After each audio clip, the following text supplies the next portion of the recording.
NDA parliamentary party భేటీ కొనసాగుతోంది. సమావేశానికి ప్రధాని మోదీ, హోంమంత్రి అమిత్ షా, ఎన్డీఏ ఎంపీలు హాజరయ్యారు. సమావేశం అనంతరం పార్లమెంట్ ద్వారం దగ్గర బీజేపీ ఎంపీలు నిరసన చేపట్టనున్నారు. జార్ఖండ్లో విద్యార్థులపై పోలీసుల లాఠీ చార్జ్ నిరసిస్తూ బీజేపీ ఎంపీలు నిరసన తెలపనున్నారు. రైట్, ఎన్డీఏ పార్లమెంటరీ భేటీకి సంబంధించి పూర్తి డీటెయిల్స్ మా ప్రతినిధి వెంకటేష్ అందిస్తారు. వెంకటేష్, చెప్పండి. సో ఏంటి భేటీ ప్రాధాన్యత ఏంటి, ఎజెండా ఏంటి, అలాగే అనంతరం జార్ఖండ్ పరిణామాలపై నిరసన తెలుపుతున్నారని తెలుస్తోంది. ఏంటి మీ దగ్గర ఇన్పుట్స్? ఈ సమావేశానికి ప్రధానమంత్రి నరేంద్ర మోడీ, కేంద్ర హోంమంత్రి అమిత్ షా, ఎంపీలందరూ కూడా హాజరయ్యారు. ప్రధానంగా ఈ వారంలో పార్లమెంటులో అనుసరించాల్సినటువంటి వ్యూహం పైన చర్చించబోతున్నారు. ఇప్పటికే ప్రధానంగా మనం చూస్తున్నాం, నియోజకవర్గాల పునర్విభజన బిల్లును ఈ సమావేశాల్లో పెట్టేటువంటి అవకాశం కనిపించట్లేదు. అలాగే ఎఫ్సిఆర్ఏ బిల్లును తీసుకొస్తారని అందరూ కూడా అంచనా వేస్తున్నారు. కానీ దానిపైన అయితే సస్పెన్స్ కొనసాగుతోంది. ఇప్పటివరకు ఎఫ్సిఆర్ఏ బిల్లుకు సంబంధించినటువంటి జాబితాలో మాత్రం చేర్చలేదు.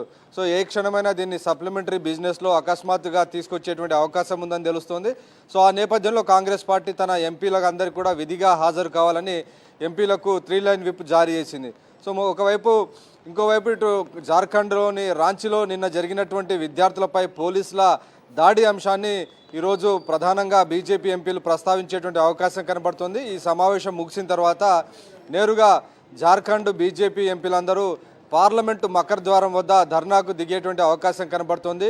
నిన్న రాంచీలో విద్యార్థులపైన భారీ ఎత్తున బాష్పవాయు ఉపయోగించడం, లాఠీ చార్జ్ చేయడం, సో ఈ అంశాలన్నీ కూడా భారీ ఎత్తున తీవ్రమైనటువంటి ఆందోళన కలిగిస్తున్నటువంటి నేపథ్యంలో ఈ అంశాలని పార్లమెంట్లో ప్రస్తావించాలని బీజేపీ నిర్ణయించుకుంది. ఇంకోవైపు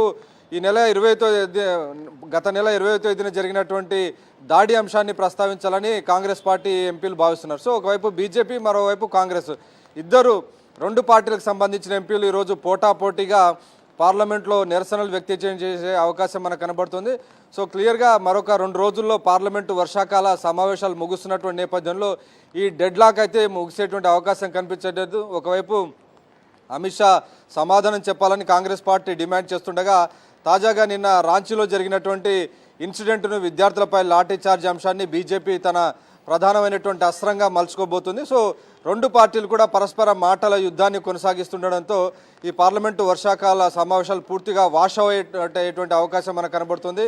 నిజానికి ఈ సమావేశాల్లో చాలా కీలకమైనటువంటి డీలిమిటేషన్ బిల్లును తీసుకొస్తారని అందరూ అంచనా వేశారు.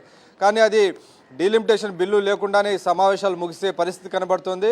సో నియోజకవర్గాల పునర్విభజనకు ఈ సందర్భంగా కనుక బిల్లుకు ఆమోద ముద్ర పడితే ఈ 2 ఏళ్లలో కంప్లీట్గా దేశవ్యాప్తంగా నియోజకవర్గాల పెంపు ప్రక్రియకు సంబంధించినటువంటి ప్రాసెస్ పూర్తయ్యేటువంటి అవకాశం ఉంది. కానీ ఇది ఆలస్యం అవ్వడం వల్ల ఇది ఖచ్చితంగా శీతాకాల సమావేశాలకు షిఫ్ట్ అయ్యేటువంటి అవకాశం కనబడుతుంది. కానీ శీతాకాల సమావేశాల్లో కల్లా ఆలస్యం అయ్యేటువంటి అవకాశం ఉంది. కాబట్టి మొత్తం ప్రక్రియ కొంత ఆలస్యం అయ్యేటువంటి అవకాశం కనబడుతుంది. హరి, ఆల్రైట్ వెంకటేష్. మరిన్ని అప్డేట్స్ కోసం ఛానల్ ను సబ్స్క్రైబ్ చేయండి. నోటిఫికేషన్స్ కోసం బెల్ ఐకాన్ పై క్లిక్ చేయండి.